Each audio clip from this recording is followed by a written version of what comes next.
Hey, welcome back, YouTubers. Part 2 of Lemire Legends, doing taxidermy on a Pompano fish.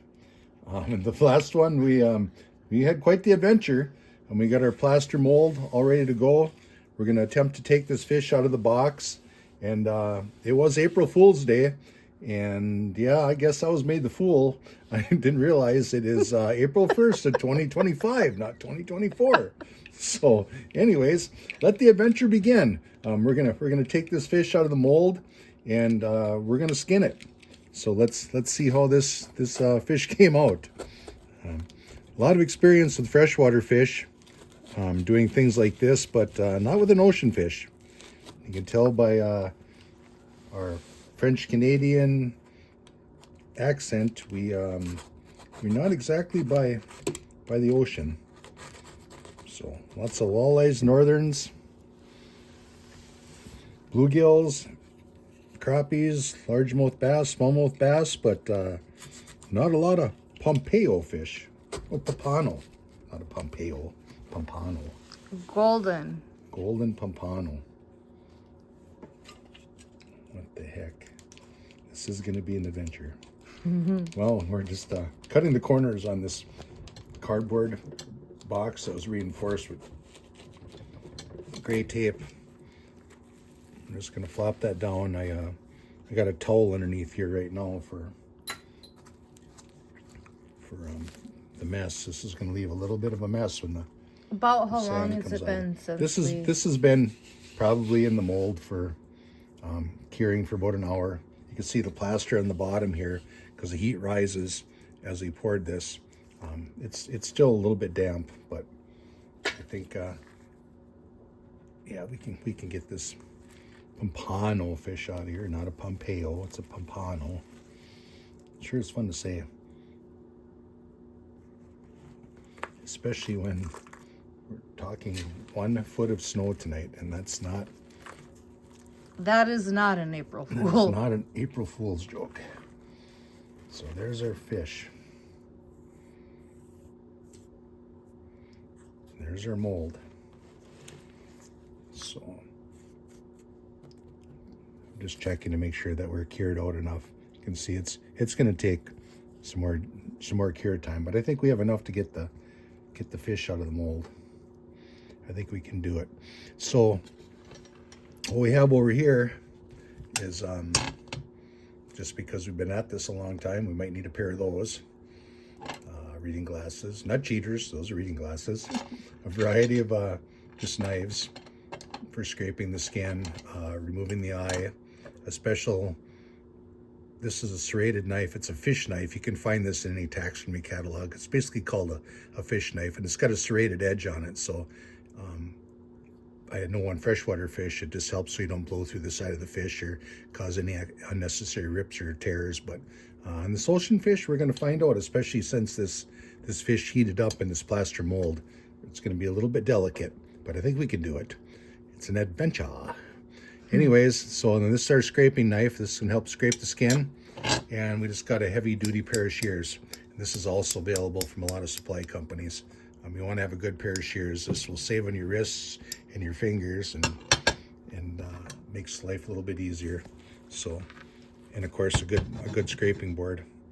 So let's just grab this one's had a lot of putty work, not very sharp. We're going to take that one. We're going to start to work this fish out of this mold. I don't really want to damage this tail on this fish, so we're just going to go slow here. I'm just going to get that loose.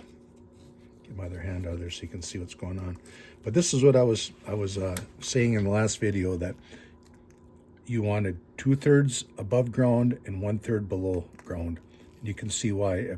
If this plaster had come over the top of this fin right here, you would have a hard time getting this out of here.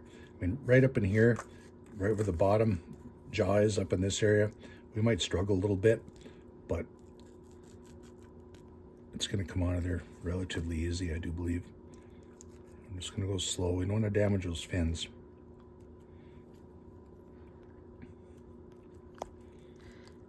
It's starting to stick a little bit. There we go. It's going to be hung up on the face a little bit up here. Perfect. That's awesome. I'm going to set that off to the side. And that's our mold. And now what we're going to do is we're just going to basically just take this off the table. We're going to let all this sand cure on here right now. And when it dries, we're going to brush it all off. But I don't want to play with this too much because, I mean, we'd have just about a perfect mold right here right now. And the only thing that didn't, if you let this cure in here another hour or so, there would have been a little divot right here for the eye cavity when we removed the eye. And you can see it popped right out. The plaster stayed in the fish, as you can see right here. I'm sure it stayed in the fish. So if we'd have left it sit in the mold a little longer, that plaster probably would have cured right inside the eye. And that would have given us a good reference point when you lay your fish back in there. But it'll be all right because, I mean, you can see we have the tail, all the fins, and the lower jaw right there to line our fish up in the mold. A lot of times I like to leave that divot there. Like on bluegills and crappies, you can about use the same mold on a bluegill anywhere from about an 8-inch to a 9.5-inch bluegill. You could pretty much use the same mold. As long as you line up that little divot in the eye, you can do that. But that's a different series for a different day. We're on an adventure with an ocean fish right now. So let's get this out of the way. And what we're going to do, I'm going to get this off the table and I'm going to wash this fish down so we get all this sand and silt and stuff off of this fish, and we'll catch up. All right, now we got the fish taken out of the mold, and tragedy did strike. The mold wasn't completely cured, and when I picked it up and went to brush the sand off of it, I ended up with several pieces. So bad for us, but good for you. So we're going to extend the series, and we're going to show you how we're going to fix the mold. Like I had said, we can fix everything but rot. So we're going to attempt to repair that mold, but for right now, we are going to skin this fish out. We're going to let that mold sit aside for the night, and when it cures out, the plaster all the way, we're going to attempt to put it back together. I think we can do it, but that's for the next episode of this adventure. So what we're going to do now is remove the side fin. Now this will be our show side right here. Actually, we still got a little bit of gravel on here. I don't want to be scraping on this fish with gravel on there. So what we're going to do is we're going to pop this other eye out. Just got a sharp knife. We're going to go around the orbital area there.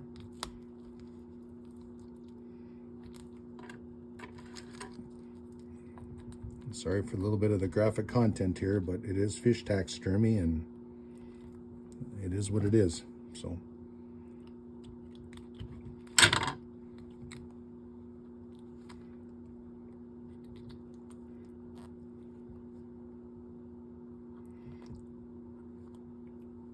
apologize for any of this, but I hope some people, the way the world works these days, might be offensive to some people, and actually the other part of the world would think this is a delicacy. So anyways, we're in it for the taxidermy. We're not in it for the politics and the debate. So what we're going to do here is, we got the eye removed. We're going to slide in right here. We're going to remove a little bit of this cheek meat. And I can see right now from the feel of this fish that we're going to have a little bit of grease and a little bit of oil in this fish. So we have the old recipe for freshwater fish. We just use maybe a jigger of a bactericide and maybe some borax as a preservative. I think on this fish right here, we're probably going to have to put this in borax and maybe a little bit of dish soap to cut some of the oil on this fish before we attempted to put it back in that broken mold. So what we're doing right here is just, we're feeling around with our knife. We just don't want to blow through the cheek, through the bottom side. We're just going to remove a lot of that loose tissue right there. Now, if you want to figure out how to or actually see how to skin a fish in 11 minutes for taxidermy. We did a perch video probably, it seems like an eternity ago. I think it was 5 years ago. And it wasn't edited. It was a live cut with some fancy music. It was 11 minutes long, and we realized that there is a demand for fish taxidermy for filling folks in on the ins and outs of it and our experience, and giving them some valuable content. So if you want to go check up on that one, that'd be awesome. Like, share, subscribe, please. Skinning a perch in 11 minutes. 10,000 Lakes Taxidermy, Lemire Legends, YouTube.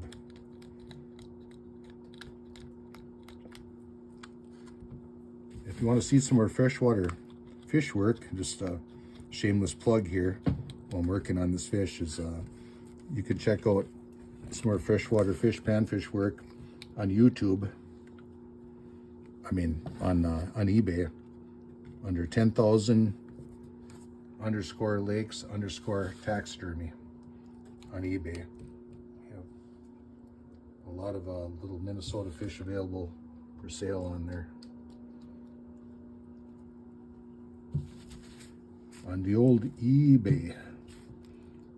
So anyway, we want to give you some value. We're not trying to sell you anything. We're just trying to give you some value. But this is kind of repetitive for the years I've done fish. I'm trying to clean these two eyes out here. Just clean the cheek out, take the eye out. And the next part is going to be very interesting, because 40 years I have never taxidermy skinned an ocean fish. Like I said, I've done a couple of replicas, graphite reproduction, fiberglass reproduction, but I've never actually skinned an ocean fish for taxidermy. So hang tight, this is going to be interesting. With my golden Pompano. I still love that word. I want some of those Hawaiian sunshine days in the northern Minnesota climate this time of the year. We have mud and rain one day and a foot of snow coming tonight. And that's not an April Fool's joke, and neither was breaking that the mold for this. I kind of chuckle about it because it's content, and it's like we're going to persevere, we're going to rebound, but on the other side, it really burns my butt. But hey, I guess crap happens, so put my money where the mouth is. Oh, my mouth where the money is? Oh, wait. I don't know. Something like that. We'll get through it.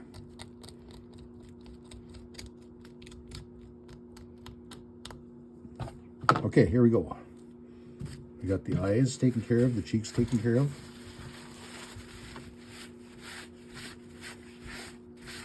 This is going to be the show side of her fish. It's looking really, actually pretty nice still. I don't think we're going to have any issues with any scale loss. The heat from the plaster curing out, it didn't seem to affect anything down in this area. So I think we're going to be in good shape. All right, we're going to do just like we do on all our other fish. We're going to start right in here. We are not going to leave the gills in this fish. Okay, we're going to take this off the throat latch right here, just like that. Snip out some of those gills, and we're going to make a pass right up through here, right on the inside of the collarbone, right behind the gill cover.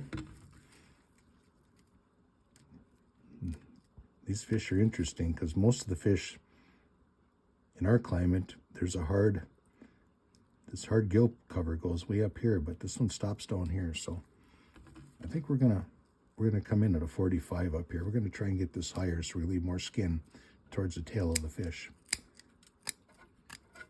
So burn with me. This is interesting. Adventure. Okay. It looks like we're going to be able to clip the spine at the same time right here. You can feel it right in there. Okay, we're separated.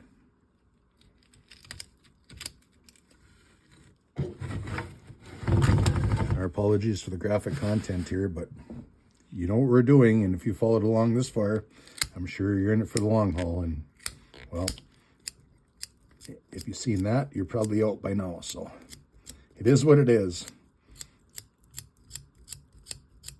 Okay, now what we're doing is gill cover right down the center of the fish, right to the base of the tail.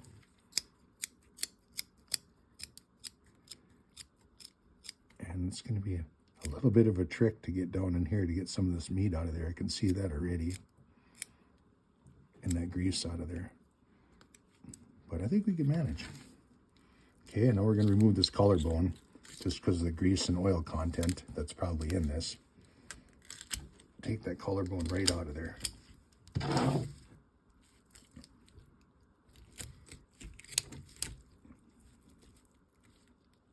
This is interesting. All right, kind of a fun mission, but when you break a plaster mold, not exactly fun anymore, but we'll fix it. Okay, now the bottom of the collarbone's got to go. Just like that. That's out. There comes some more silicone.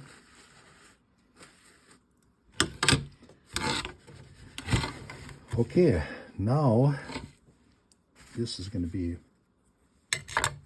probably better if we don't put our fingers in the silicone 3 times. Okay. Let's see if we can squeeze some of that silicone out of here.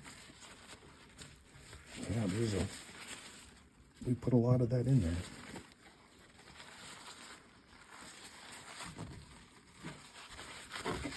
Usually you do that when you do a replica, you just fill that up, but it's a little different ball game when you've got to take that out of there and you're going to skin your fish.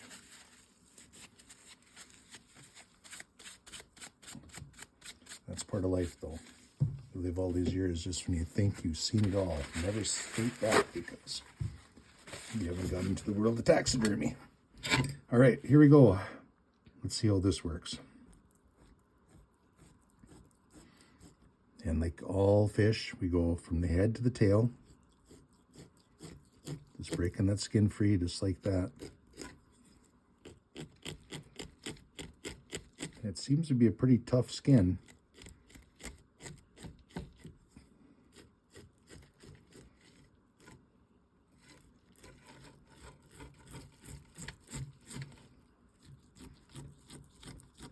Working our way back, we hold the knife like this.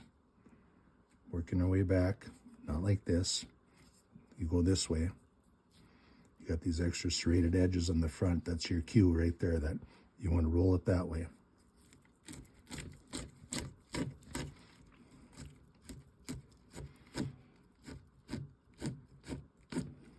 Okay, we peeled that open. This is interesting.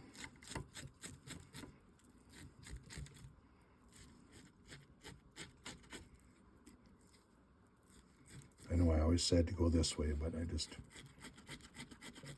on the back side. I just want to get an indication how tough the skin's going to be when we get to the show side part of it.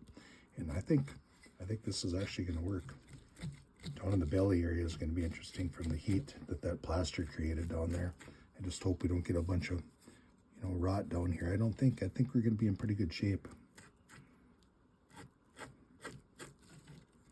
Sometimes you get the heat down in that belly area, and that's the first indication that you got a bad fish. And it's not going to work out. Spend more time trying to rebuild belly area than it is to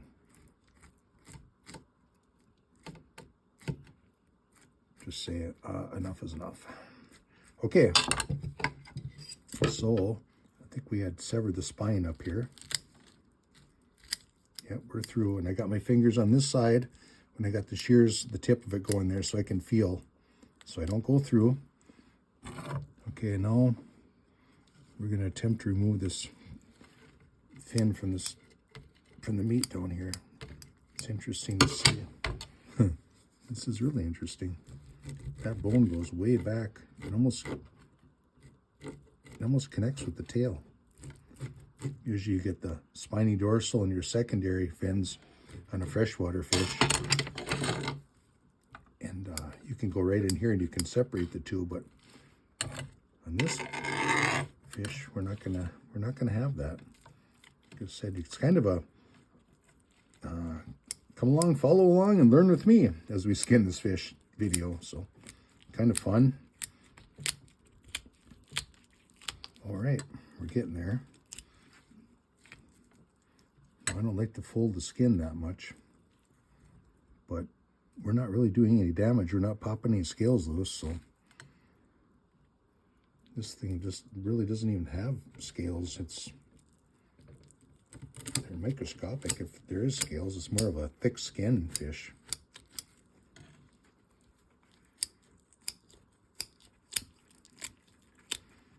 All right. So what we're doing now is we're just separating the bone from the carcass and the top fin. And it feels like that bone goes all the way down right into the tail. So these tail fins are almost connected to this top fin up here.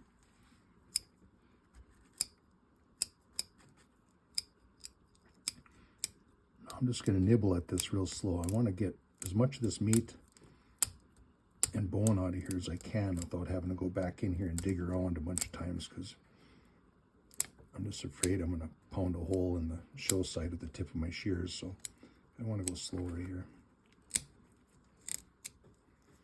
I think I did it. I think that's as close as we need to get on the top view. So that's separated. Let's see what we can do here. Let's see if we can get some of this to go.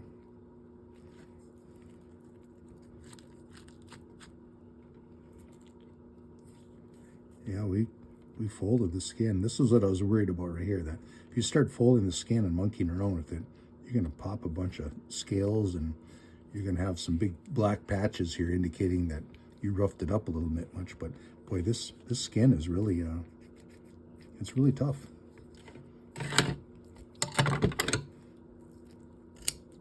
So we're just going to proceed like in any fish skinning. And if you want to see one done fast, go back to our perch skinning video. How to skin a perch in 11 minutes. Lemire Legends. And you'll be pretty impressed with that one, because you could see we've done thousands of those. But when it comes to these ocean fish, like I said, it's an adventure. So we're just going to get this carcass of this fish out of here.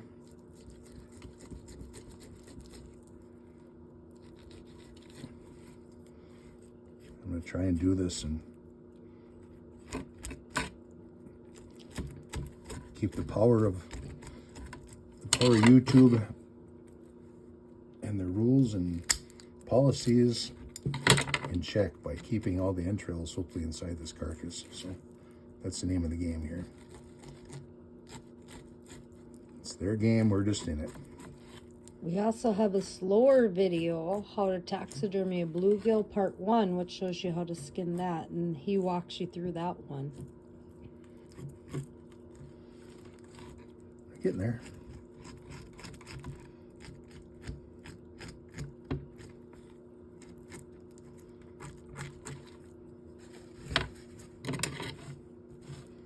Well, this one's an adventure. It is an adventure, isn't it? The other one's something you've done 1,000,000 times. And the camera gal's going, yeah, I don't know what's going on here, what he's doing. And I'm like, you know what? I don't think I know what I'm doing. But actually I do. But it's interesting. I don't know. That's all I can say. It's interesting.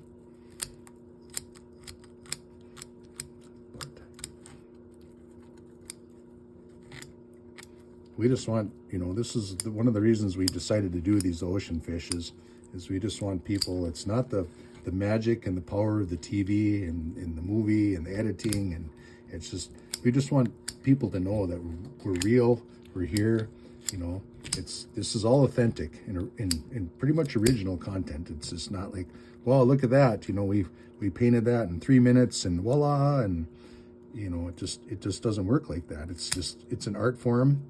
And we're just here to show you we're real. And if you have any questions, you have anything you want to reach out about, we're glad to help you out. And Best we can. The best we can, yeah. When it comes to ocean fish, well, maybe look up somebody and look up somebody in Florida or in the Caribbean or something, you know. But anyways, we been at this a long time. Want to do something different. Walleyes and whitetails was my bread and butter for 20 years, and I don't know. I started carving fish and doing replicas, and YouTube came around, and I went, well, geez, I think I want to I start passing down the tradition of taxidermy to folks. It seems like it's a dying thing, even in northern Minnesota. There was during the mid 90s, late 90s, there was probably, within a 50 square mile of my house or my shop at that time, there was probably 10 taxidermists at one time. And then it's an art, and people got to know that, it's not a starving artist, because there's always work to be done, and always somebody wants something done. But you have to be productive. You can't sit on your thumbs. You have to be doing something all the time if you want to make a living doing taxidermy, because there's no such thing as doing it once and getting residual income. You have to do it over and over and over. But there's great gratitude. There is.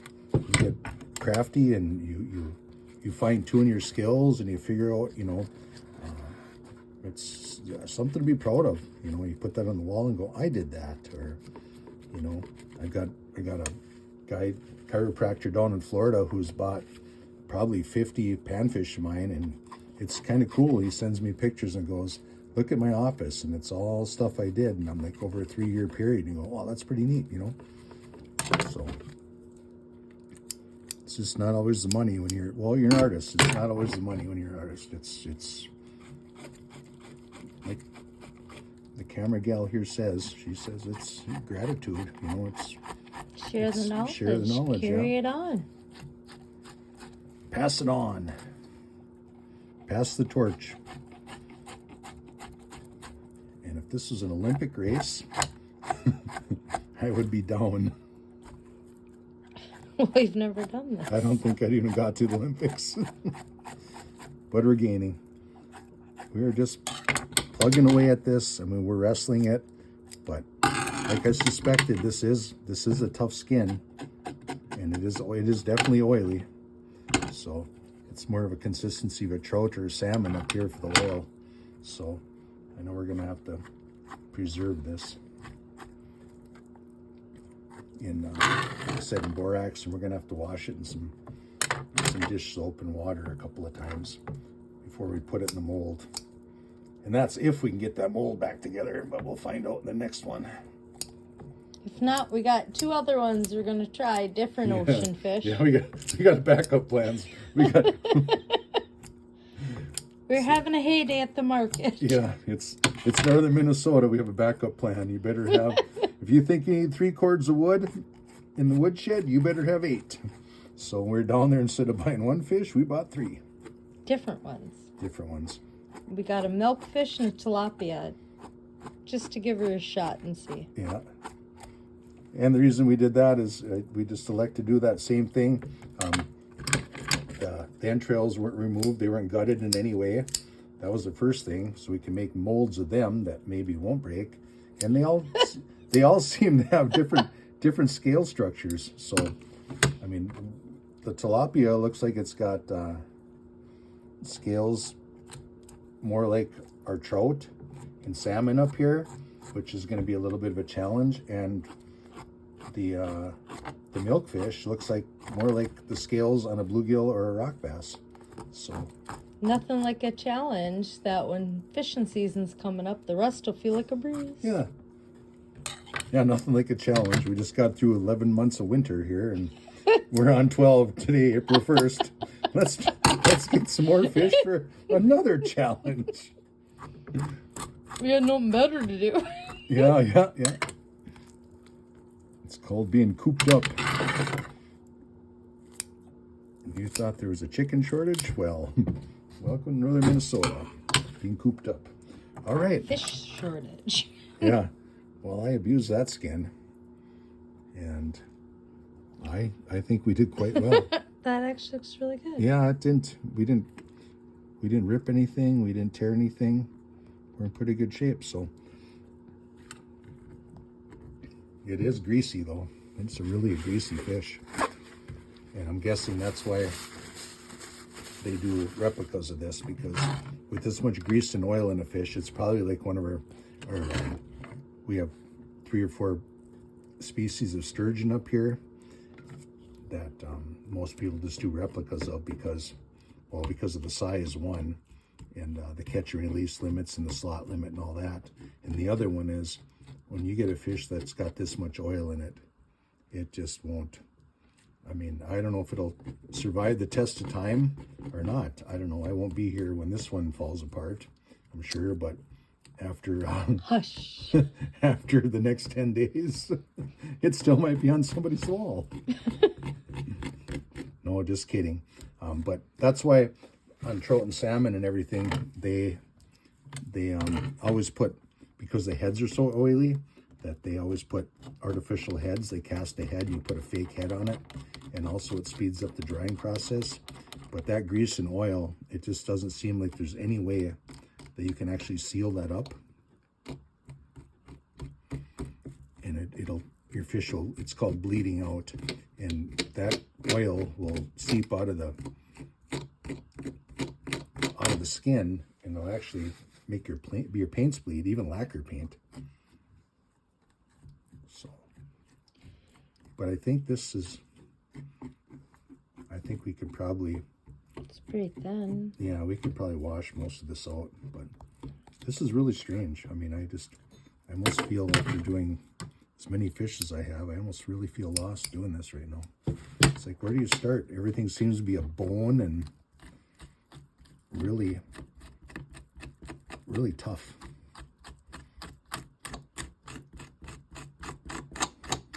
Stringy. I mean, these things are machines. They have a lot of muscle, these fish. Everything is, like I said, this tail was tied into right here. I mean, pretty nuts.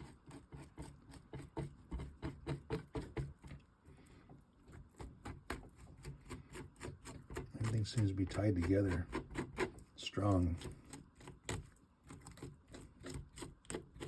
But I suppose they got to have that strength and that power. They have currents to deal with and predators and everything else. Not like our little northern Minnesota ponds. You don't get that fluctuating water and current. So everything's got to adapt, I suppose. But anyway, just something to talk about. I don't want to bore you to death, but I'm just plugging along trying to get through this. And you get the basics of what I'm doing here. I think I'm just going to go ahead and I don't think disaster is going to strike on this when we cut the camera. So I think I'm just, shh, it's April 1st.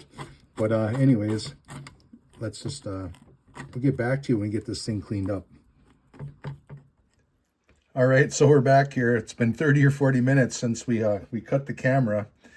I cut the camera because I realized that this was going to be a struggle bus. What a machine. These marine fish are something else. I mean, everything is intertwined, very tough. The skin is tough. It makes the salmon and the trout really look, I mean, not oily at all compared to this fish, if that makes any sense. But it just, I mean, incredible. I mean, these things are something else. I put a little tension on it right down here. I made a little hole just to see what I was going to be in for. It's on the back side. It's not a big deal, but I wanted to see what I was in for. I still got a lot of cleanup to do here, but I'm going to wash this in some dish soap and warm water. Now that I know the skin is tough and it's gonna permit me to do that. That I'm not gonna lose any scales or anything. Plus, that'll help rehydrate this tail. It's starting to dry out on us here. But yeah, it's crazy. And I got a few deductions from this so far. Number one, I do not want to make a living doing marine fish. I'll tell you that. Number two, they're incredible. They're greasy, they're oily, and I would not recommend doing it this way. graphite reproductions, fiberglass reproduction, replica, and now I see why they do it that way. Even somebody that's got 40 years of experience in this. Nope, it's too much. Everything is, they're too hard to clean, and they're greasy and oily, and I could tell that the longevity of this fish mount on your wall, no matter what kind of sealer you put on there, it's going to have to be touched up probably 5, 10, 20 years. I don't know. I'm not sure. But, I mean, they're greasy, oily fish. So, and the last deduction I could have, it's like when Sherlock Holmes and his assistant Watson went out, with me. We went camping, and everything was cool. We crawled in the tent at night, and Assistant Watson woke us both up, and he says, "Hey, guys, I can see the stars. What's going on there?" And Sherlock Holmes says, "Brilliant deduction, Watson. Somebody stole the tent." So stick around for the next episode. We're going to show you how to repair the mold that we broke, how to finish taking care of this fish, putting it in the mold. We're going to wash this. We're going to clean this up, and we're going to continue. And after this, we still have another episode with another ocean fish that we want to do. So hang tight, and I hope you enjoy. Thanks for watching us on the Struggle Bus.